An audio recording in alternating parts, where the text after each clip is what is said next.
You're listening to Women's Media Center Live with Robin Morgan.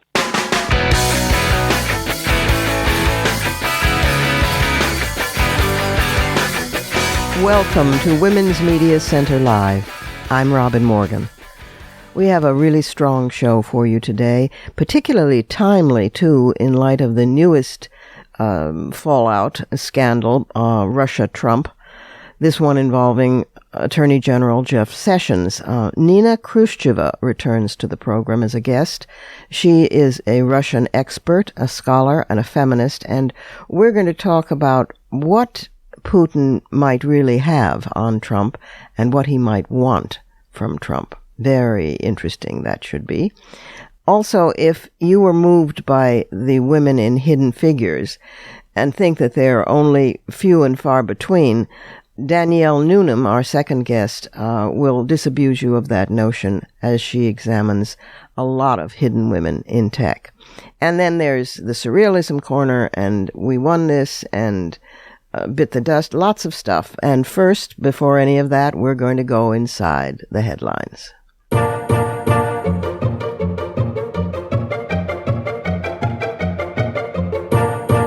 Since there's a whole world out there in which stuff is actually happening, we'll deal with that here and leave Trump's speech to Congress to the end of the program in the Fighting Words segment.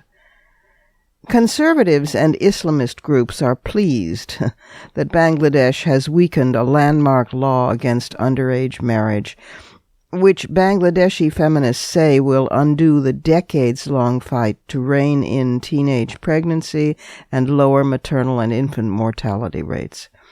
A new provision in the 1929 Child Marriage Restraint Act now will allow girls under age 18 to be married off. Bangladesh has one of the world's highest rates of child marriage. In the year 2000, 65% of girls were wed before age 18 and 38% before age 15. That's according to UNICEF. But the rate's been gradually dropping to 52% and 18% relatively. Given this new law, however, the rates are expected to rise again. Women's rights activists in Japan are pushing to change the law for succession to the imperial throne so that rightful female heirs can ascend. The current emperor, Akihito, is 83 and has made known his desire to step down. He's also implied that he wants to reform the imperial household law, which controls succession. Akihito would be succeeded by his eldest son, Crown Prince Naruhito, age 56. Next in line would be the Crown Prince's only child, Princess Aiko, age 15. But under current law, her place would be taken by Naruhito's nephew, Prince Hisahito, age 10. Japanese myth traces the imperial lineage back 2,700 years, and in the 125 generations that have been recorded, 8 women ruled when no adult males were eligible. It's been almost 250 years, however, since a woman sat on the chrysanthemum throne, but the opposition remains fierce. As a Japanese professor of constitutional law noted, quote, "The imperial system's value is put in the blood that exists in a long lineage. Repeating this male lineage is the value of the Japanese imperial system," close quote. The European Women's Lobby, which is part of the European Commission and Parliament of the EU, has expressed grave concern regarding Turkey's recent attempt to introduce a bill granting amnesty to perpetrators of sexual abuse against minors. Amnesty if the abusers marry their victims. Nobody's asking what the victims want. This bill also lowers the age of consent to 12. A broad coalition of nearly 140 Turkish women's organizations has brought the matter to the EU's attention. Turkey is a signatory to CEDAW, which is the UN Convention on the Elimination of All Forms of Discrimination Against Women. But Turkey's authoritarian leader, Recep Erdogan, and his Islamist-leaning policies continue to try and resurrect those kinds of laws. Back home in the U.S., on February 12th, I reported on a story from Kenilworth, New Jersey, which apparently has inspired another related story from New Jersey. Sydney Phillips, a 12-year-old girl at St. Teresa's Catholic School, was expelled, then re-enrolled, after her parents sued the school and the Catholic Archdiocese for not allowing her to play basketball with the boys when there was insufficient interest to continue having an all-girls team. A day or so later, and just a few miles away, in Clark, New Jersey, a Catholic youth organization team of 9 fifth-grade boys and 2 girls from St. John's School was forced to cut short its season and forego the playoffs because league officials, Catholic Youth League, discovered the co-ed status and demanded that the team make the girls quit or else forfeit. The 10-year-olds, who've been teammates almost half their lives, said, "No way." Instead, they ended their season with an inter-squad scrimmage wearing Unity T-shirts. The parents stood by the kids, and the Archdiocese of Newark found itself on the hot seat again. Many other archdioceses around the country, including that of Philadelphia, have abandoned arcane rules on gender participation. So it's going to be interesting to see just how long Cardinal Joseph W. Tobin of the Newark Diocese thinks he can hold out. The 292 Republicans in Congress have thus far, 2 months into their term, scheduled only 88 in-person town halls, with Wisconsin Representative Jim Sensenbrenner accounting for 35 of those. In the previous Congress, in the same first 2 months, GOP congressional reps held 222 such events. Down to 88 now. Wow, do they ever not want to face their constituents these days? Understandable, since here we go with today's Bit the Dust list. Bit the dust. 6 more White House staffers, including the director of Trump's scheduling and the White House chief digital officer, were dismissed last week because they were unable to pass FBI security tests. It was announced, however, that they'd likely be given jobs elsewhere in the administration. Isn't that comforting? Bit the dust. House Republicans have begun to openly admit that the deluge of protest calls and emails made them retract their attempt to eliminate the Office of Congressional Ethics in January. Furthermore, Representative Jason Chaffetz, Republican of Utah, who's been lacerated at his town halls, had earlier introduced a proposal to sell off 3.3 million acres of federal land. Yet, barely a week later, he withdrew that, saying he would kill the bill, saying, "Groups I support and care about fear it sends the wrong message. I hear you." Close quote.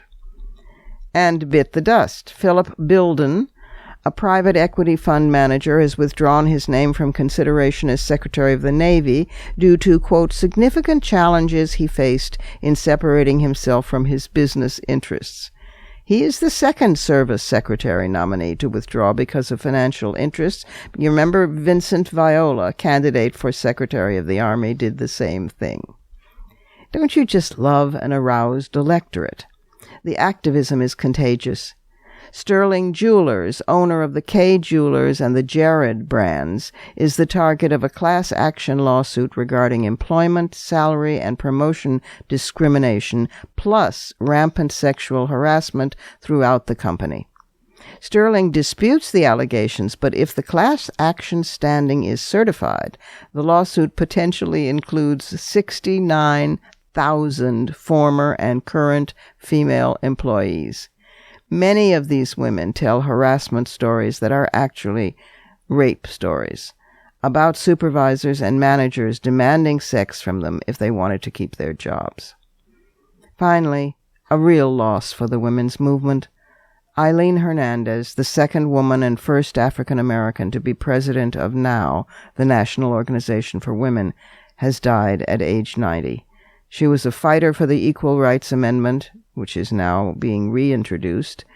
She was a leader for the women's strike for equality marches in 1970 and chair of the NOW committee that led to the founding of the National Women's Political Caucus in 1971.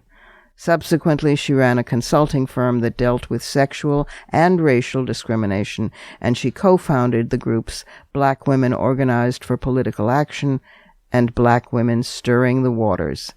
Eileen herself was a prime stirrer of the waters and will be much missed.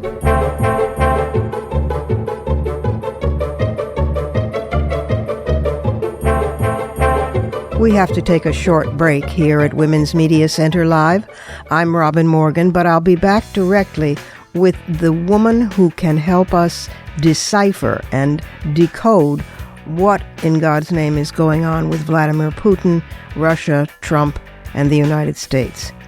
That's coming right up, so don't go away.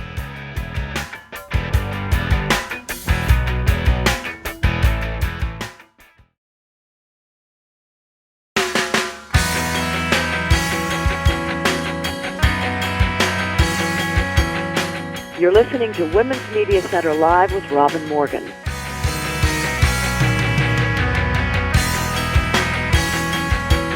Welcome back. My first guest, Nina Khrushcheva, is a returnee to the program to my great pleasure. She is a Russian-American professor at the New School and a senior fellow of the World Policy Institute and member of the Council on Foreign Relations. Previously, she was adjunct assistant professor at the School of International and Public Affairs at Columbia University. She is the granddaughter of Leonid Khrushchev, himself the eldest son of former Soviet Premier Nikita Khrushchev. But it was the Premier Nikita Khrushchev who became her adopted grandfather, because her father died young.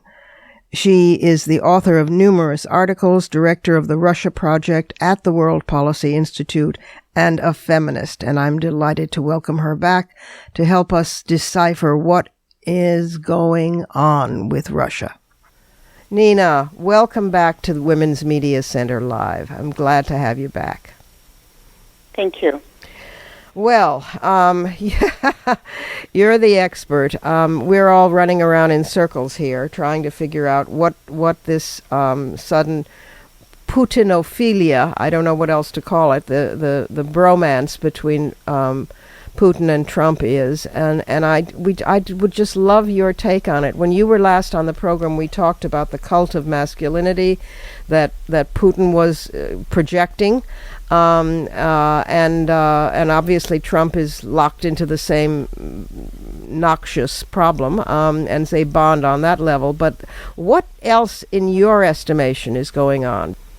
I think Putinophilia is not just a Trump phenomenon. I mean, we're in the United States, so we're really watching it in disbelief. But Putinophilia has existed for a number of years, and we know there's a lot of world leaders who try to imitate Putin, who want to have good relationship with him, who actually praise him for being a strong leader. So that is sort of the era of the dicks, if we can put it this way, certainly upon us. And Trump, in some ways, just fit into this global phenomenon when the leaders who are essentially autocratic leaders, although they're democratically elected, so let's call them authoritarian Democrats, I guess, that are the ones that saying, I'm going to protect you, I'm going to make your life better, don't listen to all this democratic chit-chat because all these legalities are not going to do anything for you, but I, with my strong hand,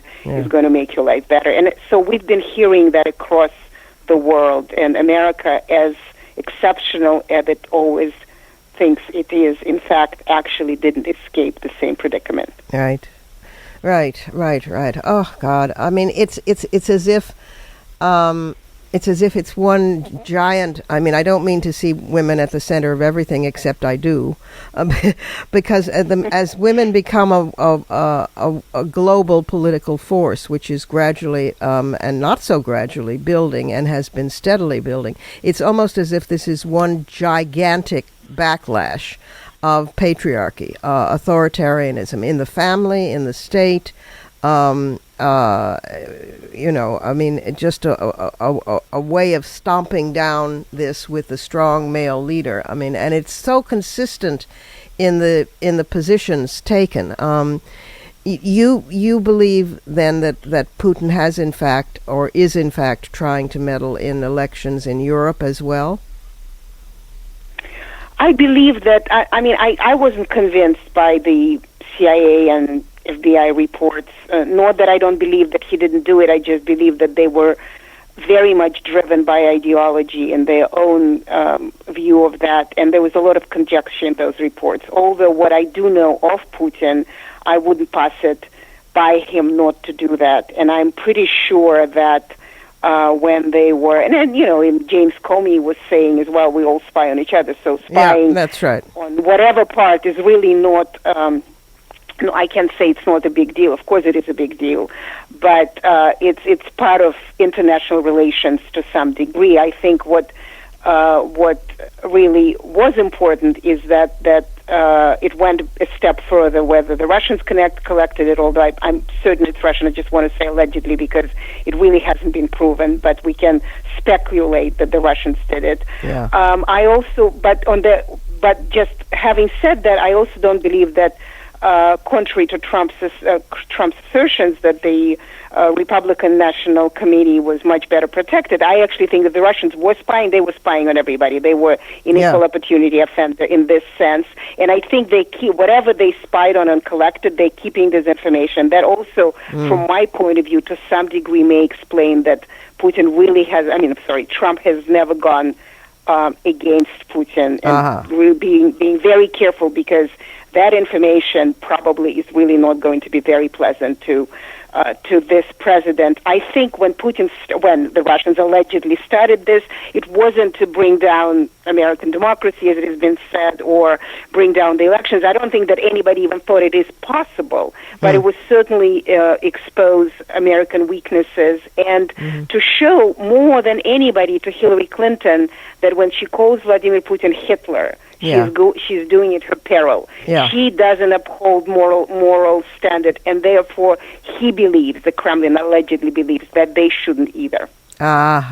I see. Interesting. If we look consistently at how the Kremlin and Putin's Kremlin run its business, I just do not. They think Trump may be a useful fool, a better figure to deal with, somebody who praises Putin, so Putin would praise him back. Right. But they don't really see America as a concept, as something warm and fuzzy towards Russia, and they absolutely expect that can change at any moment. And in fact, if we listen to the Kremlin or people around the Kremlin words very carefully, there are some absolute fools in Russian politics who had champagne parties and Trump was elected, but from Vladimir Putin and others close to him, this is very careful language that we don't expect relations to change any minute.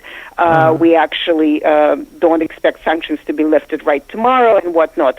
So they would not be surprised if America would turn America again and say, well, Russia is our enemy again. In fact, that would also, Putin is a very lucky politician in this sense, KGB lucky politician. He can turn any situation to his advantage, even if it seems that there is no advantage whatsoever.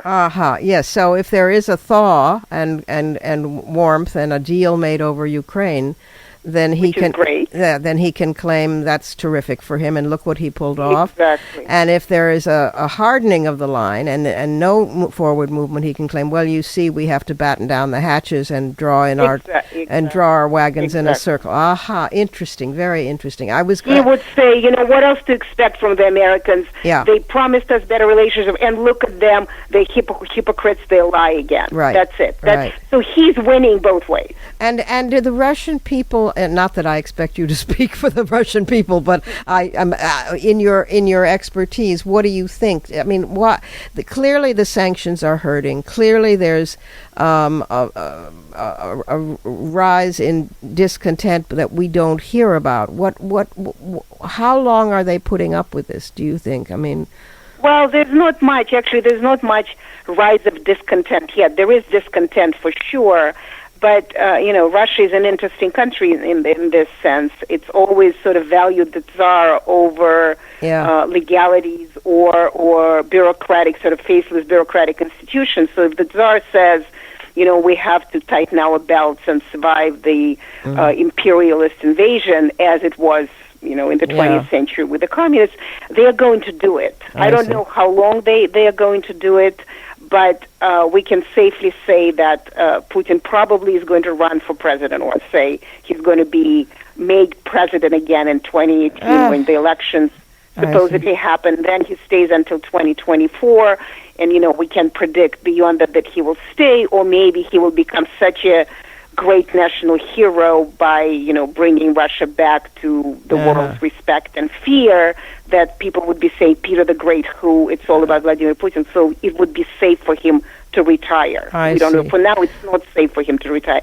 but it may be safe. And he's brought religion back as well. I mean, exactly. So there's patriotism and religion and the old Russia and the whatever happened to Medvedev? I mean, he seemed sane. Oh no! He was, as I used to joke, Russia is so patriarchal. To your point of feminism, Russia is so patriarchal that our first lady is a man. He's now the prime minister. I mean, he and Putin swapped jobs. I know, but we never hear of him. I mean, when there was we actually, in the Russian press, we do sort of. Medvedev said this. Medvedev says this, but it's right. He being that first lady, even when he was president, I see. That his voice really is highly irrelevant, and he does speak kind of more in a more civilizing manner, sort of less tough man speak when he so they're hard cop for Russia, but it's the same, right? But it's the hard same cop, great soft Russia cop. anyway. Hard cop, soft cop, something like that. Yeah, it just seemed for a while that he really was holding something approximating power. Silly me. No, I mean anybody who knew anything about Russia would say that he was really there for decoration, and Putin is once again very clever in this. He put a good front that sort of, have some cookies, we're going to do modernization, I'm serving you some tea, we're going to do technological advances. So that was his role. I see. Interesting. Well, I know I have to let you go and we're running out of time, but one more question, which is an impossible question for you to answer, but you have any advice for if we had a sane administration on this end, which we don't, but if we did, what would be an interesting or constructive way to respond to Putin at this point? Well, I mean, that's what I've always said, and, with previous administration, and even more so with previous administration, they really need to take hysteria out of the rhetoric, because insulting Putin is really not helping. The Soviet Union and the United States of America had diplomacy when it seemed even more impossible to have it. Yes. And yet we had it. And we're suddenly not having it at all. Yeah. And I really don't believe that whatever situation Barack Obama was in was worse than the situation John F. Kennedy was in when he was arguing with Nikita Khrushchev over nuclear rockets. Right. So that would be my advice, is that instead of being ideological and addressing another country that the United States calls an adversary, actually see what kind of relationship you can have with it. And that has not happened for years in this country. And so I don't believe that Trump is interested in having those relationships. I think it's something else. But perhaps Rex Tillerson, who, is not my favorite, and getting medals from Putin is not a good thing. He may know Russia enough to actually figure out what kind of a conversation one can have to settle those relationships. So that would be my first advice. I see. Interesting. Well, we know that whatever he would figure out, it would be good for ExxonMobil. That's for sure. That we know. And for the Trump family probably as well. Yes, exactly. We're in the age of kleptocracy. Well, you are a wise woman, as I have always known, and I'm very grateful to you, Nina, for sharing some of that wisdom with us and for being with us today on Women's Media Center Live. I have the feeling in the coming months I'm going to ask you to come and return more often, if you don't mind. Thank you, Robin. And now it's time for the Surrealism Corner.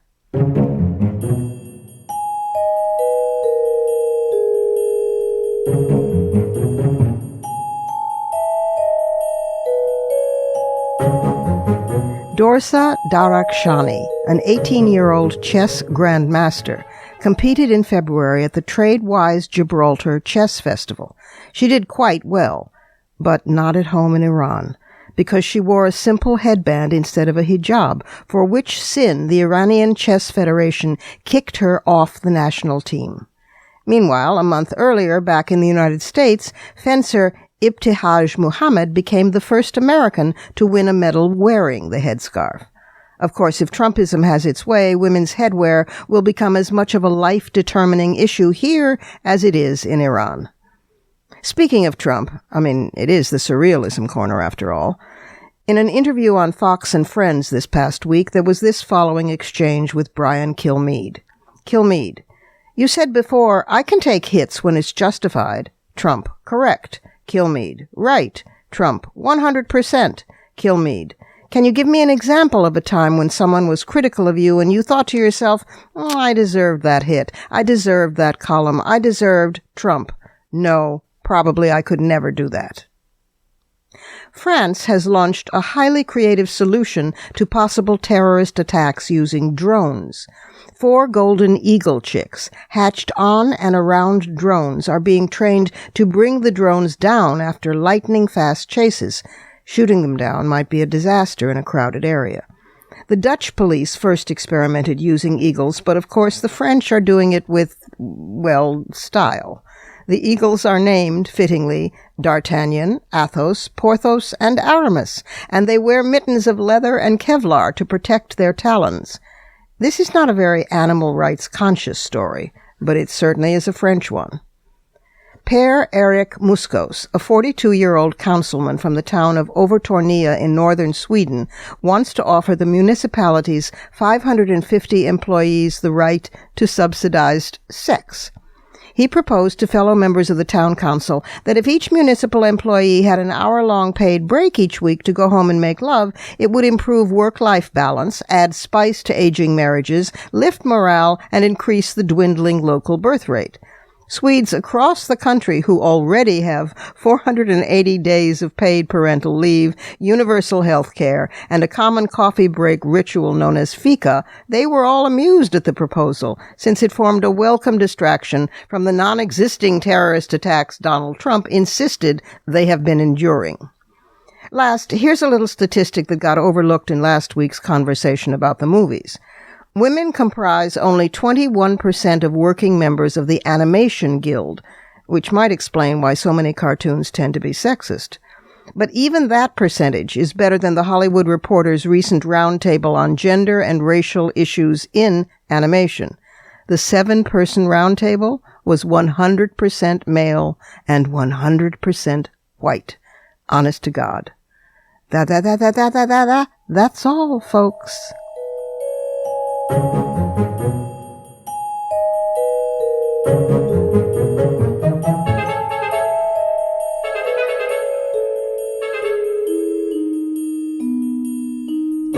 It's time for another break here at Women's Media Center Live. I'm Robin Morgan, and coming right up is a discussion of women in tech with a woman who knows all about that.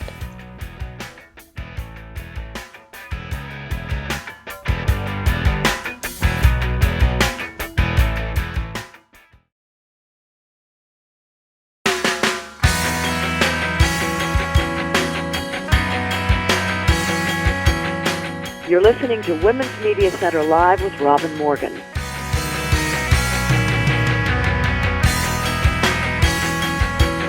And we're back again with my next guest, Danielle Newnham, Newnham.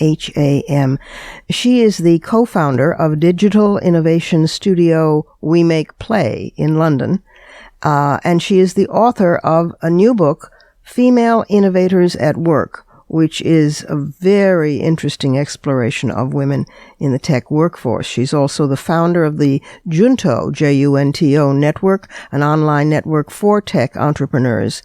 And we speak with her long distance from London. Welcome to the program, Danielle. Thank you. Thank you for having me. Well, thank you for being available all the way from London. So we're on a transatlantic interview here. The book is really interesting. We've had a lot of focus on and off on this program about women in tech, in STEM in general, in the STEM fields, but in tech in particular, because if we don't get more women into tech, we've lost the future. Absolutely. It's a boys' world even more than it is now. This is such an interesting approach. This is Female Innovators at Work is the name of the book, with the subtitle Women on Top of Tech. Tell us how it came to be. Well, it's quite interesting, actually, because I started in tech about 10 years ago now. And as soon as I started in tech, somebody gave me a book called Founders at Work, which is, I think it's like 32 or 33 inspiring interviews with like the creators of technology. So we're talking about people that founded Google, Hotmail, businesses like that. Right. Kind of the founding fathers. And when I say fathers, I mean fathers. Yeah. Because out of the 32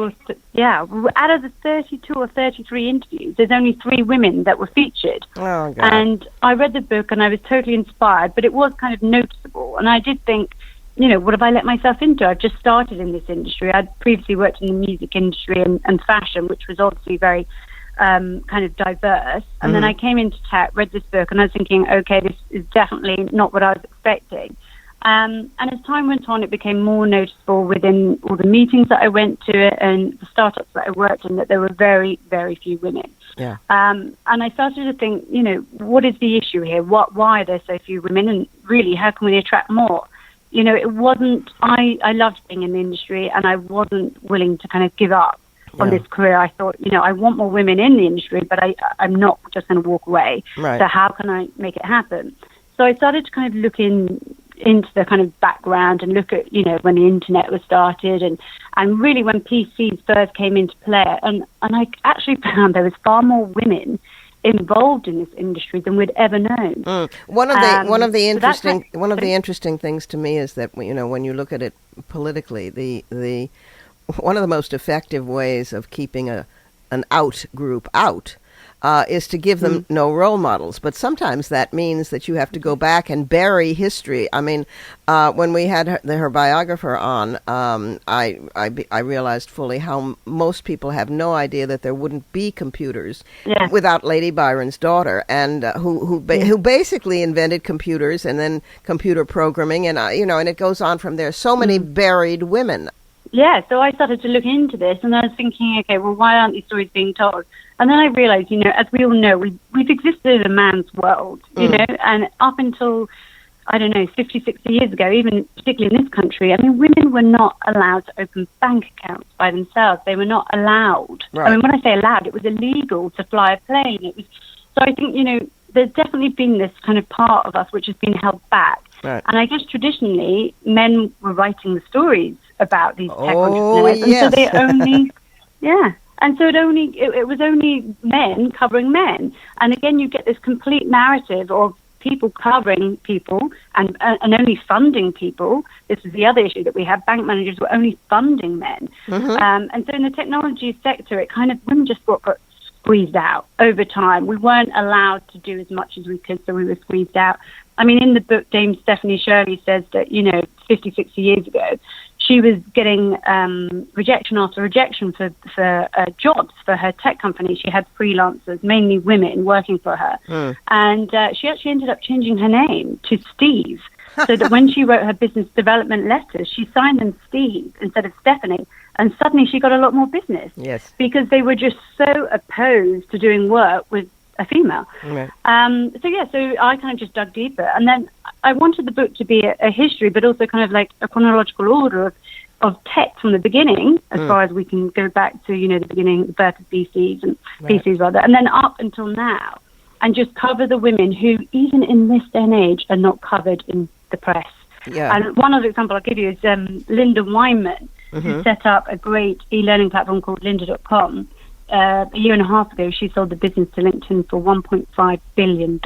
Wow. Which is a phenomenal amount for any tech founder, let alone a woman. But if you are to search, if you Google it, there is so little press covering it. And I pressed her on this in the interview, and she said that she hired marketing person after marketing person because she could not understand how no one would want to write about the company. It was making a fortune. It was making millions in revenue every year. They had a wonderful angle to the stories of, for instance, a janitor who worked his way up by learning through lynda.com, teaching himself how to code, and then managed to get himself a job at a university. So there were all these wonderful angles that could have been written about, right. and no one wanted to know. Right. And even when she sold the business, no one wanted to cover it then. So for me, it was about unearthing those stories. That's right. Because I do believe, as you said, if you don't have these role models, you know, I know Sheryl Sandberg said it before, you can't be what you can't see. That's right. There's about 20 interviews, or the, you know, female innovators and entrepreneurs in the book. So there's an extraordinary range, because they're, you know, they're inventors and they're CEOs, and they have founded companies, and it's everything. It's business and as you just said, online education. It's video games. It's mobile technology. It's e-commerce. So they're across the spectrum, and still managed to be disappeared, invisible. Yeah. I mean, others make them. And it's, what is it? It's about a quarter of the tech workforce is women, about 25%. Isn't that it? I think it's even lower than that. But I think it depends. It obviously depends on region. As in, I think, you know, there are certain countries that are a lot better at fostering it. Yeah. But I think the biggest issues are that from a young age, girls are put off. You know, they're not encouraged. And I think I always say part of the problem of schools, you know, the education sector is partly to blame, because it's focusing on teaching boys and assuming that boys will be more interested in it.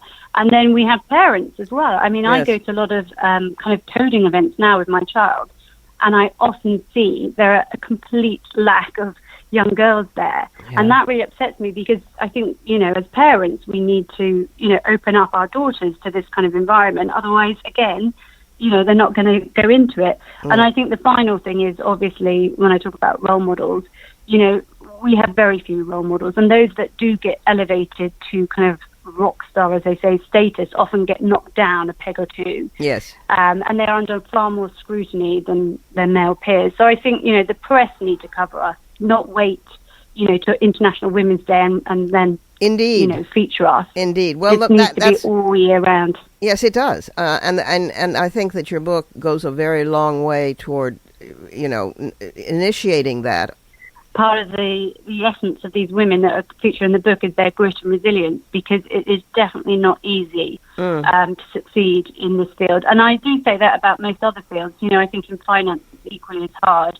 But yes, I think role models like Sheryl Sandberg, they're fantastic, but we need a more diverse range of role models. And like Brenda Romero, Brenda Romero, she's in gaming, and she, you know, she fights back, but not all women are like that. Not all women are willing to take that on. So, that's where I think it comes into play, that you have mentors.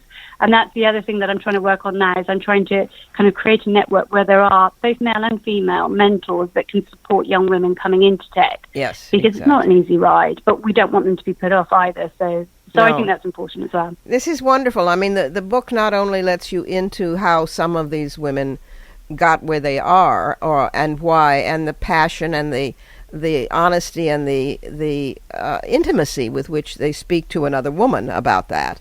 You know, but and so it's their experiences, but also there are tactical and strategic themes that run through it of how to, you know, that I think should be of enormous appeal and concrete help to girls who are flirting to get into the tech, flirting with the idea, but being discouraged. You know, this can be their little Bible to brandish.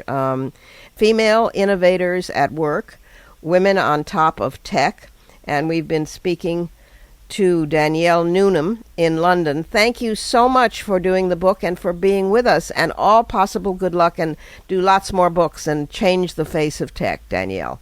I will. Thank you very much, Robin. Thank you for having me. And it's time for our little feel-good category. We won this.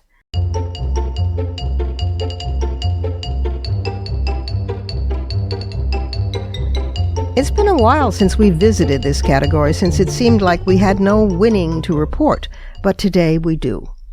For the first time in its 188-year history, Scotland Yard is headed by a woman.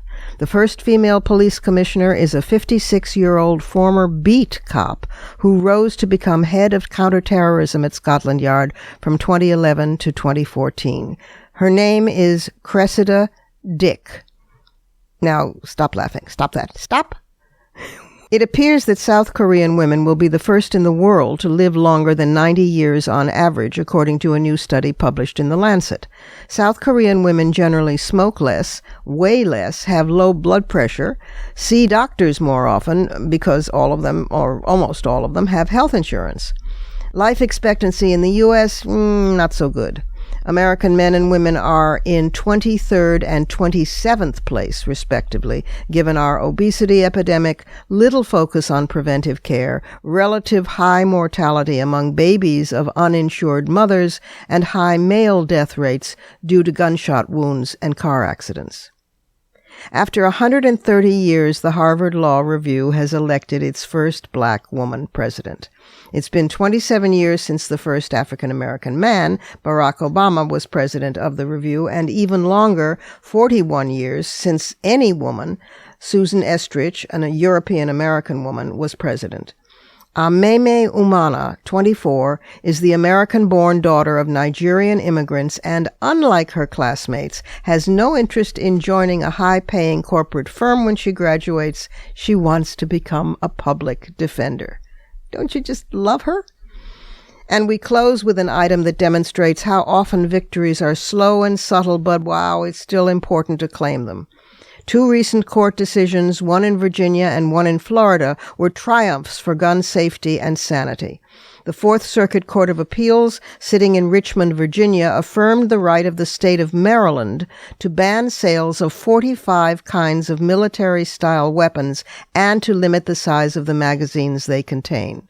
The second decision I mentioned in passing last week, the so-called Docs versus Glocks ruling in Florida, which overthrew a Florida law pushed by the NRA that prevented physicians, especially pediatricians, from even suggesting to patients that it was a good thing to keep guns away from kids. The court said this was a ridiculous attempt to use the Second Amendment to muzzle the First. We won these!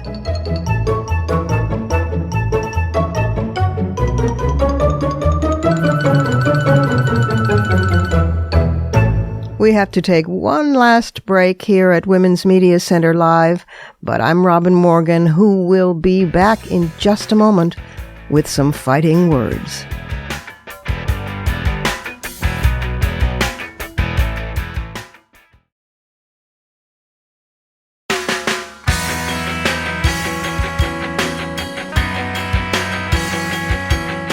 You're listening to Women's Media Center Live with Robin Morgan.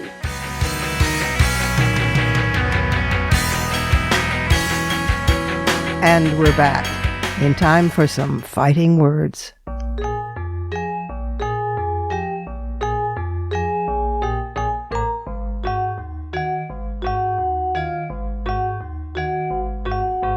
Tone, style, optimism, and, of course, pivot. Those are the words bandied about in breathless punditry since Trump's speech last Tuesday. With expectations so low they're buried beneath tectonic plates, the public is supposed to be grateful that Trump wasn't incoherent, vulgar, and vicious in addressing the Congress of the United States. Instead, he delivered a list of self-promoting pseudo-achievements, lied his way through, as usual, inaccurate statistics, and offered abstract promises with no detectable content beyond over-reliance on hyperventilating adjectives. I'm not going to respect this speech by analyzing it, as so many have done by now. The ability to read cliché rhetoric from a teleprompter doesn't deserve my brain time. But I will note 2 things I found particularly offensive. 1, Trump highlighted victims of crimes committed by immigrants when actually immigrants demonstrate record low incidence of crime. Yet he devoted only 9 words to the murder of Indian engineer Srinivas Kuchibhotla in Kansas by a white man shouting, "Get out of my country." Trump never even named Mr. Kuchibhotla, nor did he take any responsibility for fostering the climate of hate. 2. In a cruelly cynical play for sentimentality, which even the press fell for, Trump spotlighted Karen Owen, widow of Ryan Owen, recently killed in Trump's disastrous Yemen raid. Still deep in mourning, she wept and prayed while everyone applauded for a long time. Then Trump grossly proclaimed the ovation a record for Ryan. I hope to her God it gave Karen Owen some comfort, though in the quiet hours of the night she's still alone with her raw grief. Trump made no mention of her father-in-law, Bill Owen, who refused to meet with Trump and is demanding an investigation as to why this slapdash raid was ordered just a few days after the inauguration. I hope that Karen Owen never comes to understand how she was used. All the while, Trump's language about the raid, blaming the generals, blaming Ryan's combat brothers, betrayed his lacking any sense of responsibility. It hurts the heart. In a lateral leap, I have to say that the Democratic response following Trump's speech was, in its own way, almost as ridiculous as what they were responding to. I'm sure former Kentucky Governor Steve Beshear is a nice enough man, but oh my God, somebody must have thought it would be a smart way of reaching the blue-collar masses to choose a 70-year-old, out-of-office white guy lifted from a Norman Rockwell painting to drawl at us in folksy pomposity. They couldn't get young, smart, charismatic Democrats like New Jersey Senator Cory Booker or Washington Congresswoman Pramila Jayapal or California Senator Kamala Harris or the Castro brothers. Democrats? Do we citizens have to do all the work fighting reactionary Republicans and hold you upright at the same time? Must we form a new party, the Indivisible Party, to make you notice? But enough about Tuesday night, which already seems months ago because we're now embroiled in new scandals. Attorney General Jeff Sessions' meetings with the Russian ambassador during the campaign and his having lied about that to his own colleagues in the Senate hearing under oath. Yet within hours, the regime was trying to dismiss alarm about this as coming only from partisan Democrats or the enemy press or the untrustable intelligence community, all of whom apparently have our hair on fire. That's the new phrase they're promulgating. Personally, I'd rather my hair be on fire than my pants from lying. If my hair's on fire, it's because my brain is smoldering beneath it. I know that the Russia story is not going to go away. The Republicans know it, too. But here's the thing. If Sessions was caught lying under oath to Congress, we're supposed to be grateful, the regime says, that he's willing to recuse himself from investigating himself. If in his speech Trump appeared merely stupid and crude rather than a raving maniac as usual, we should be grateful. Grateful. That means it's time to refresh our repugnance, since a mass brainwashing normalization process is now at high volume. So, look at the man. Look. While I think it's unfair and unacceptable to judge people on the basis of appearance, I restrict that to the part of their appearance beyond their control. But how they choose to present themselves is, frankly, an indicator of what they think about themselves and about other people. So look at him and let the nausea you've been suppressing for months rise in your throat. That perpetually made-up face, a sullen orange, those costly but ill-fitting suits left unbuttoned in front, lapels flapping like a gangster's, with his tie deliberately knotted so that it falls extra long, while the short end has to be scotch-taped to his shirt. The phallic imagery would be hilarious if it didn't echo with his comments about grabbing women by their genitals or bragging about the size of his. The man has male pattern baldness. So what? Get a decent haircut and let it show. How can it possibly justify his urine-colored dyed hair, so long on the sides and back that it must sweep his shoulders each morning until he combs it over and lacquers it into place? His junk food habits and scorn for exercise are evident in his stocky, thick, stiff body. His facial expressions range from anger all the way to boredom. He doesn't laugh. His family rarely smiles, although they grin for the cameras. Someday, when the real story about this family emerges, it will make us gasp in horror. And everybody in this country, consciously or unconsciously, suspects that. So look at him. He chooses to present himself to the world as a clown and a madman. This is not normal. As a candidate and electoral college vote winner, now in a position of power so vast he could erase all sentient life on the planet, this sleazy salesman from Queens has attacked civil society, the rule of law, the courts, the Congress, the press, the generals and military, trade partners and allies of the United States, and the United Nations. Not counting the basic list, you understand, Muslims, immigrants, women, indigenous people, protesters, Chicago, etc., etc. This is not normal. Donald J. Trump is not sane.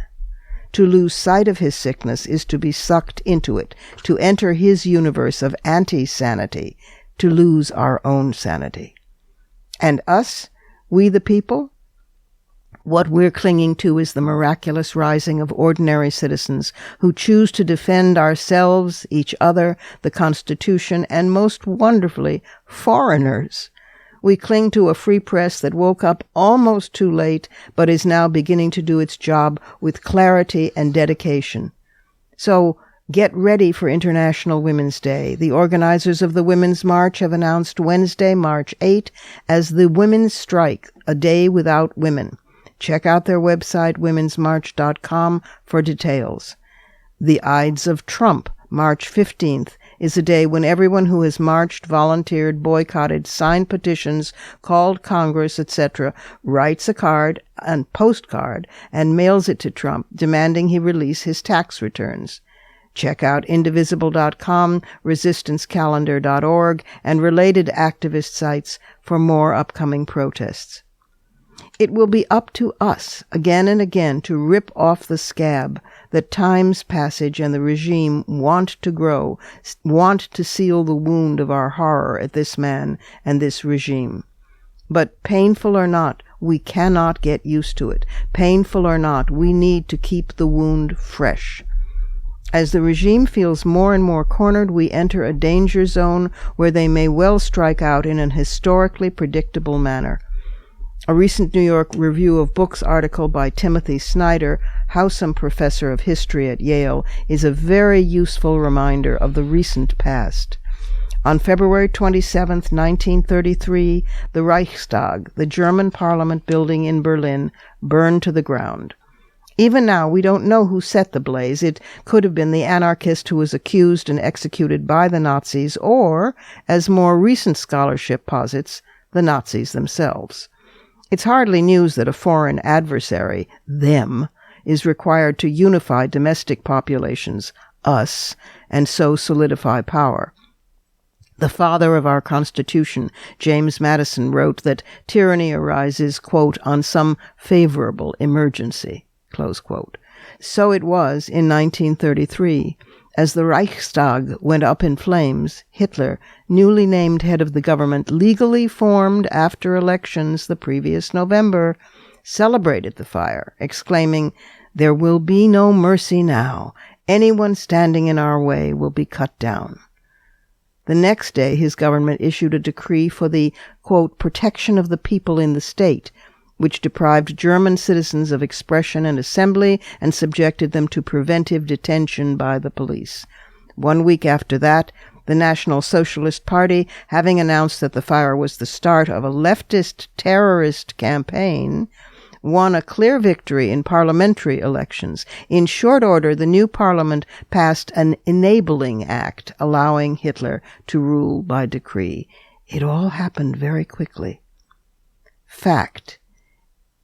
It is unlikely that at some point there won't be some kind of terror attack, cyber or other, again on the United States. Fact. These words were featured in the New York Daily News page ad Donald Trump bought in May of 1989. Quote, "Civil liberties end when an attack on our safety begins. Period." Close quote. Look at him. Look at the regime. This is not normal. Now look in the mirror. Forming the resistance is easy compared to sustaining it. Get ready. Stay ready. Those are my fighting words. Add yours on Twitter, and remember to tag us at WMC Live and use the hashtag #FightingWords.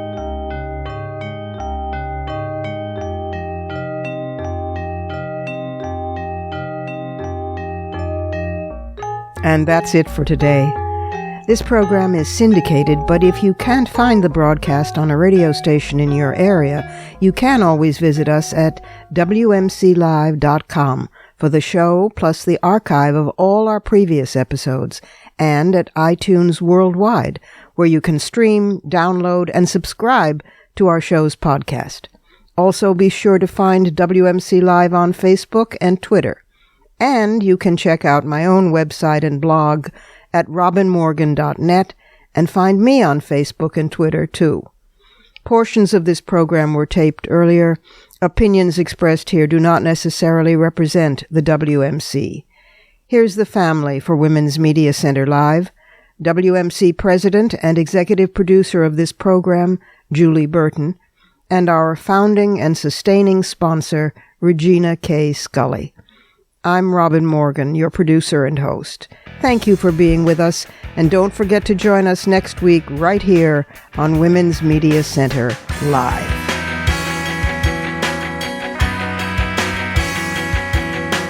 For the smartest talk about news, politics, sex, books, religion, race, and more, tune your radio to Women's Media Center Live with Robin Morgan. Audacious, witty, provocative, informative, and fun. It's Women's Media Center Live with Robin Morgan on WMCLive.com. Talk radio with a brain.